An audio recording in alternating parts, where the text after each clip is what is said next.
नमस्कार, मैं हूं संजीव कुमार और आप देख रहे हैं न्यूज़ प्यार।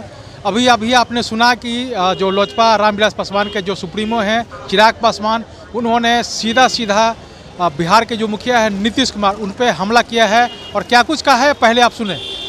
किस तरीके से देख रहे हैं इसको? भाई मैं धन्यवाद करता हूं केंद्र सरकार का और प्रधानमंत्री जी का कि उन्होंने आखिरकार किसानों की भावना को सम्मान दिया। निरंतरता में किसान इस बात की मांग कर रहे थे कि इस कानून को वापस लिया जाना चाहिए और हम लोगों ने भी बार बार इस बात को कहा था कि भैया जो स्टेक होल्डर्स हैं जिसके लिए आपने कानून बनाया, अगर वही संतुष्ट नहीं है तो इस कानून का फ़ायदा क्या।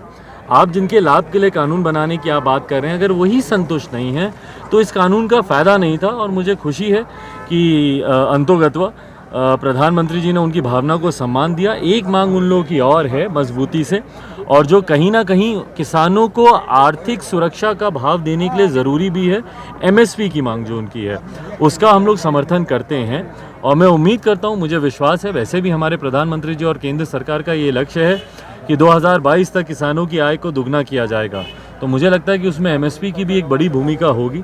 तो हम लोग मांग करते हैं कि उसको भी जल्द से जल्द लागू कर दिया जाना चाहिए। मुख्यमंत्री ने शराबबंदी को लेकर हाई लेवल मीटिंग की थी, लेकिन अभी भी शराब लगातार पटना में कल भी परसों भी नहीं। भाई क्या हो गया इस मीटिंग से? बंद कमरे में आप मीटिंग कर रहे हैं अपने ही अधिकारियों के साथ जो कि खुद इन तमाम बातों में लिप्त हैं, उनके साथ मीटिंग करने से होगा क्या? तो हम लोग पहले से ही कह रहे हैं ऐसी समीक्षा से कुछ नहीं होने वाला। भैया जब तक मुख्यमंत्री अपने हवा महल से बाहर नहीं निकलेंगे आप जनता का भला कर ही नहीं सकते।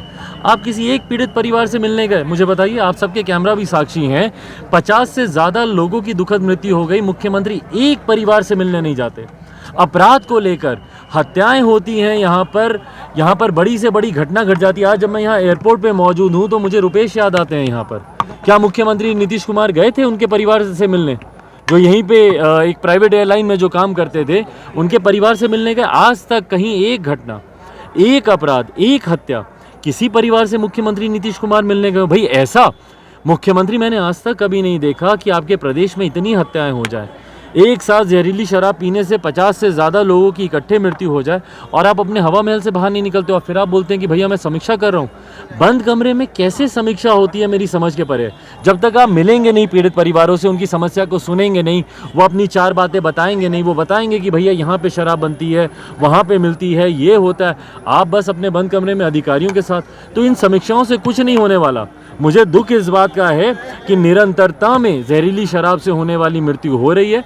ये वो खबरें हैं जो कि सुर्खियां बन जाती हैं, पर आए दिन बिहार के हर एक गांव में कोई ना कोई आदमी मर रहा है और मुख्यमंत्री नीतीश कुमार अगर अब नहीं जागे तो संभवतः बहुत लेट होगा। कांग्रेस कह रही है विचार करना चाहिए क्योंकि अब दुगनी नहीं तिगुनी रेट पर शराब बिक रही है। बिल्कुल रेट की बात नहीं है भैया, मतलब होम डिलीवरी हो रही है और मुख्यमंत्री नीतीश कुमार मेरी समझ के परे है कि ये विकास की बातें, भाई ये 15 साल का जश्न मनाएंगे विकास का, क्या आपने पिछले 16 साल में मुख्यमंत्री नीतीश कुमार अपनी 5 उपलब्धि बता दें।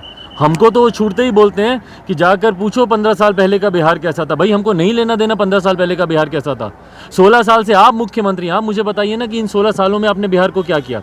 मुझे इतना पता है कि जब मैं पैदा हुआ था उस वक्त भी बिहार के मुख्यमंत्री दिल्ली और दूसरे प्रदेश जाते थे अपना इलाज कराने, और आज आपके 5 बार मुख्यमंत्री होने के बावजूद आपको भी इलाज कराने के लिए दिल्ली जाना पड़ता है।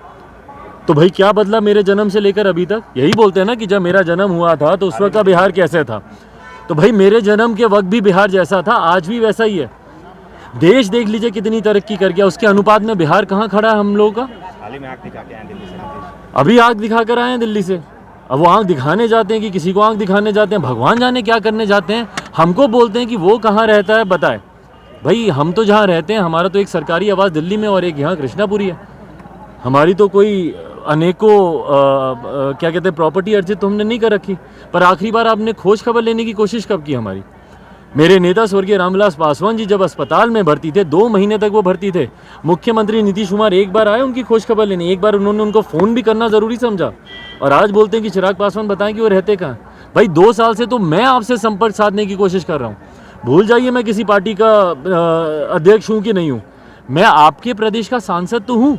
मेरे प्रदेश की अपनी समस्याएं हैं जिसके लिए मैं आपसे मिलना चाहता हूं। 2 साल से मैं आपकी खबर लेने की कोशिश कर रहा हूं और आप पूछ रहे हैं कि चिराग पासवान कहाँ रहता है। आपके दरवाजे पर मेरी पार्टी के कार्यकर्ता आपको बरखी का कार्ड देने के लिए खड़े रहे। 2 महीने तक मैं प्रयास करता रहा मेरे पिताजी की बरखी का कार्ड मैं आपको दे दूं और आज आप पूछते हैं कि चिराग पासवान कहाँ रहता है। आप बताएं मुख्यमंत्री जी, आप कहाँ रहते हैं? जनता आपको ढूंढ रही है, वो मृतक परिवार आपको ढूंढ रहे हैं, जिनके यहाँ हत्याएं हुई हैं वो आपको ढूंढ रहे हैं, आप बिहारती आपको ढूंढ रहे हैं, रोज धरना करते हैं सड़क पर, छात्र आपको ढूंढ रहे हैं, शिक्षक आपको ढूंढ रहे हैं। आप कहाँ रहते हैं? आप अपना हिसाब दें मुख्यमंत्री जी। विपक्ष बिहार में कह रहा है कृषि कानून की तरह शराबबंदी कानून भी वापस होना चाहिए बिहार में। देखिए, मैं शराबबंदी कानून का मैं समर्थन करता हूं, ईमानदारी से मैं बोलूं, और ख़ास तौर पर बिहार जैसे प्रदेश में जहां पर लिटरेसी रेट कम है। लिटरेसी रेट कम होने से होता क्या है कि आप किसी ऐसे पदार्थ की मेरिट्स डिमेरिट्स को आप नहीं समझ पाते हैं। आप समझ नहीं पाते हैं कि भैया ये आपके लिए कितना नुकसानदेह है। सिगरेट के पैकेट पे भी लिखा होता है, पर कितने लोग उसको समझ पाते हैं भैया। तो इसीलिए खास तौर पर बिहार जैसा प्रदेश जहाँ पर लिटरेसी रेट बहुत कम है, वहाँ पर ऐसे कानूनों की ज़रूरत है। घरेलू हिंसा हमने देखी है, महिला उत्पीड़न हम लोगों ने देखा है, तो ऐसे कानून की ज़रूरत है। मैं पूरी तरीके से शराबबंदी कानून का मैं समर्थन करता हूँ, इस तरीके के कानून का नहीं कि भैया सिर्फ कागज़ पे कानून बना हुआ है। और मुझे लगता है जितनी ओपनली शराब नहीं बिकती थी उससे ज़्यादा तो अब बिक्री हो रही है उसकी। तो उन्होंने कहा है कि शराबबंदी कानून हो या जो किसान का बिल है, तो शराबबंदी पे उन्होंने कहा कि मैं शराबबंदी का समर्थन करता हूं, लेकिन जिस तरह से बिहार में शराबबंदी केवल कागजों पर दिख रहा है, उस तरह के शराबबंदी का मैं समर्थन नहीं करता हूं। इसके अलावा उन्होंने कहा कि जिस तरह से कृषि बिल, जो किसानों का जो बिल है वो रद्द करने का काम किया है, कि जो भारत के प्रधानमंत्री है उनका मैं समर्थन करता हूँ। कहीं ना कहीं वो किसानों के हित में वो हुआ है। हालांकि प्रधानमंत्री का कहना था कि मैं किसानों को समझाने में असमर्थ हुआ, इसी की वजह से मैं इस कृषि बिल को वापस ले रहा हूँ। लेकिन इस पे चिराग पासवान ने कहा कि जिस तरह से जो तीन काले कानून थे कृषि बिल, इस पे उन्होंने सही समय पर सही निर्णय लिया है। और इससे जिस तरह से किसान लगातार 14 महीने से धरने पर थे, और इस धरना प्रदर्शन के दौरान करीब 700 लोग जो किसान हैं उनकी मृत्यु हुई है, तो जो शहीद हुए हैं, तो उनको कहना है कम से कम उनको मुआवजा मिलना चाहिए। इसके साथ साथ जो है नौकरी भी मिलना चाहिए, ताकि किसान जो है भारत के शान है, आन बान शान है। तो इस तरह से उन्होंने शराबबंदी और किसान का जो मुद्दा है उस पर बहुत कुछ कहा है। बहरहाल आप हमारे साथ बने रहें, तब तक के लिए मुझे दीजिए इजाज़त। धन्यवाद।